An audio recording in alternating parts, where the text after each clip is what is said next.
Durante esse trimestre, nós estamos considerando o Evangelho segundo Paulo na carta aos Hebreus. Temos aprendido lições muito especiais, preciosas e maravilhosas, trazendo-nos ensinamentos essenciais à nossa salvação. Mas agora já estamos chegando praticamente na parte final desse trimestre. Vamos considerar a 12ª lição, que tem por título Olhando para Jesus. Esta expressão, olhando para Jesus, é uma expressão que nós encontramos no início do capítulo 12 do livro de Hebreus. Inclusive, nós temos registrado aqui no verso áureo, Hebreus capítulo 12 e verso 2, que diz-nos assim: olhando para Jesus, o autor e consumador da fé, o qual, pelo gozo que lhe estava proposto, suportou a cruz, desprezando a afronta e assentando-se à destra do trono de Deus. E o pensamento da inspiração: se aqueles que hoje estão ensinando a palavra de Deus exaltassem a cruz de Cristo cada vez mais, seu ministério teria muito mais sucesso. Se os pecadores pudessem ser levados a olhar com fervor para a cruz, se pudessem obter uma visão completa do Salvador crucificado, compreenderão a profundidade da compaixão de Cristo e a malignidade do pecado. Portanto, esse texto nos chama a atenção a necessidade de olharmos para Jesus. E ao longo da lição nós vamos compreender mais o que significa olhar para Jesus, as implicações desse olhar para o nosso amorável Salvador. Vamos passar então aos tópicos. Primeiro tópico, livrando-se dos fardos. Irmão Elias, o que nos sobrecarrega em nossa caminhada cristã? Então, irmão Luzilei, queridos internautas, realmente aqui apresenta o apóstolo, escrevendo aos Hebreus, que existem muitos embaraços que podem dificultar a nossa caminhada cristã. E o apóstolo, ele chega a dizer aqui que nós, pois, que estamos rodeados de uma grande nuvem de testemunha, deixemos todo o embaraço e o pecado que tão de perto nos rodeia, e apresenta aqui uma carreira olhando para Jesus. Mas aqui, o pensamento aqui da notinha diz o seguinte, que o embaraço são pecados, né, de diversas formas, né? Um único pecado nutrido é suficiente para deteriorar o caráter e levar outras pessoas ao erro. Então, os embaraços que realmente prejudica, trava e tira a nossa alegria, paz e felicidade e esperança, né? Então, os embaraços estão conectados diretamente a pecados, né? Pecados. Mas quando nós muitas vezes pensamos em pecado, às vezes nós somos levados a pensar em roubar, transgredir o sábado, quebrar o 7º mandamento, realizar coisas assim, blasfemar contra o nome de Deus. Às vezes nós deixamos por alto alguns pecados que são pecados e vai tirar milhares e milhões de pessoas dos céus, mas que muitas vezes nós não tomamos atenção para isso, né? O início da nota faz menção aqui da inveja, da malícia, pecado da desconfiança, o pecado dos mexericos, o pecado da cobiça, que são problemas que sobrecarregam, muitas vezes porque estão dentro do nosso coração e nós somos as pessoas que agimos dessa forma, ou muitas vezes nós somos vítimas de pessoas que têm esse espírito, né?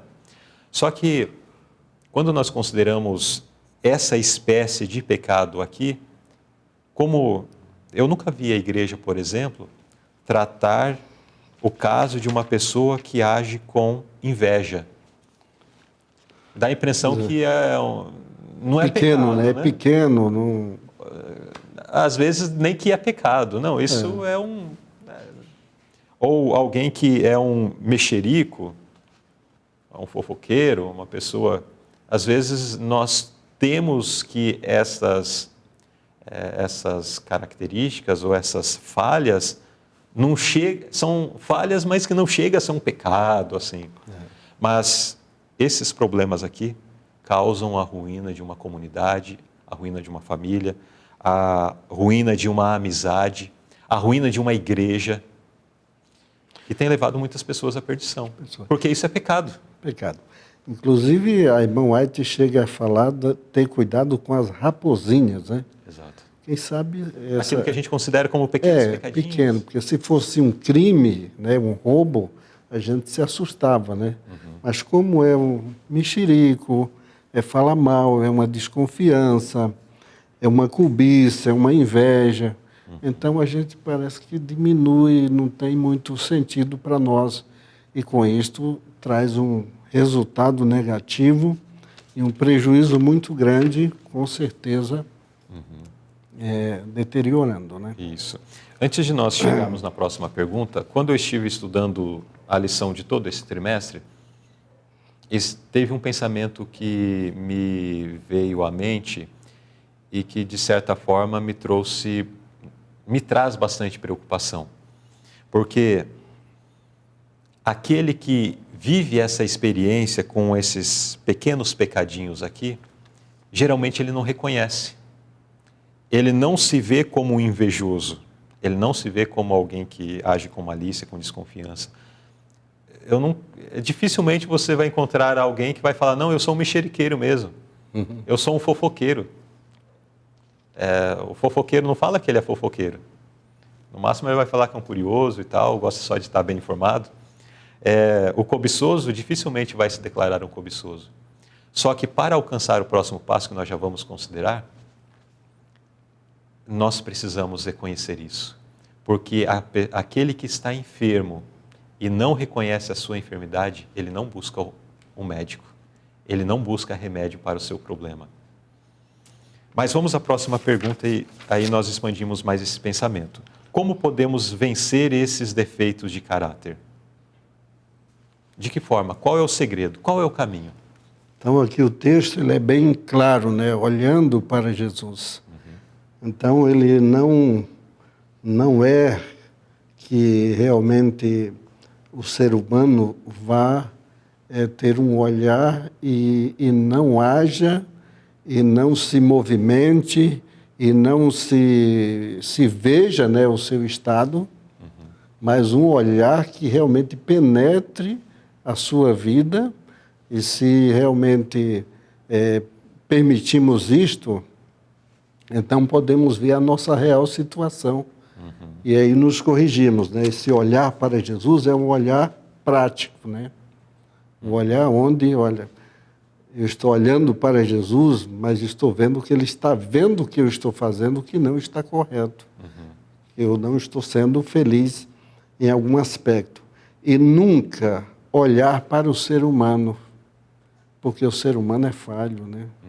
O ser humano tem as suas limitações, não vai trazer a solução que precisamos. Mas o olhar para Jesus, contemplando, né? Aí somos transformados à imagem de Jesus. Isso. Então, é necessário esse olhar para Cristo, né? Numa lição anterior, quando nós estávamos ainda lá atrás, na lição de número 7, que foi aqui, que tivemos como convidado o pastor Davi Pai Silva, trouxemos uma analogia interessante, que foi Jesus como sendo uma luz, né? À medida que nós nos achegamos à luz, nós vamos percebendo nossos defeitos, as nossas falhas. Só que essa luz, de toda forma, quando nós estamos abertos ao Evangelho, à graça de Cristo, ela reage sobre nós, sobre essas nossas imperfeições, sobre o nosso caráter. E amando a Cristo, amando a Deus de fato, esse amor redundará em transformação de vida, redundará de fato numa atitude diferente daquela que nós consideramos na pergunta anterior. Certo. E este olhar para Jesus, ele, podemos dizer, é um chamado de nos aproximarmos de Deus, da sua palavra, oração, meditação e comunhão com Ele, né? Então vamos perceber o quanto precisamos dele e quanto mais nos aproximamos da palavra de Deus, de Jesus, mas vamos perceber a nossa fragilidade, né? De certa forma, o irmão Elias já respondeu o que eu quero perguntar, mas vou perguntar para que o irmão nos responda de uma forma bem clara, porque quando nós falamos olhar para Jesus, é algo abstrato, né? Porque olhar para Jesus, onde está Jesus? Eu não posso vê-lo como as pessoas há 2000 anos atrás podiam ver, tocar, estar com ele, conversar com ele, certo? Nós não conseguimos ver com os nossos olhos como eu estou vendo uma luz, como estou vendo as câmeras aqui e como estou vendo o irmão. Então, como na prática nós olhamos para Jesus? Como o nosso internauta que está acompanhando aqui o estudo da lição da Escola Sabatina pode ter essa experiência de olhar para Jesus de uma forma prática? Luzerlei, queridos internautas, então este olhar para Jesus, né, que o apóstolo, que a palavra de Deus recomenda, é um olhar de atenção para aquele que pode nos salvar, que pode tirar-nos do nosso estado de... Aqui é apresentado várias situações, né? Malícia, inveja, ciúme, preconceito, vaidade, práticas erradas. E diz, olha, eu não posso focar nessas coisas, eu preciso de uma solução. E aí levantar a mente para o alto, né? E buscar a Deus em oração, buscar através da sua palavra, buscar através de conselho, né?